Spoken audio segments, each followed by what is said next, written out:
मुलांनो, एवढे दिवस बघा आपण मराठी कोडी बघत होतो, हो की नाही?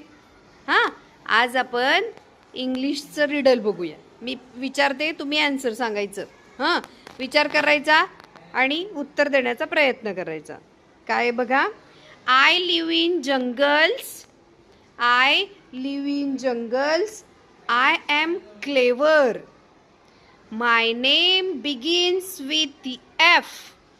Who am I? अरे वा.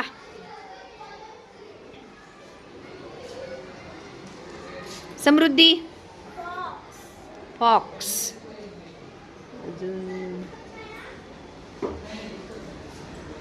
निधी. फॉक्स. हां, हात खाली. बघा, उत्तर बरोबर आहे. हां, फॉक्स हा कसा असतो? क्लेवर असतो. तो जंगलमध्ये राहतो आणि त्याचं नेम पण एफनी स्टार्ट झालेलं आहे. Very good. क्लॅप करा दोघींसाठी. Very good.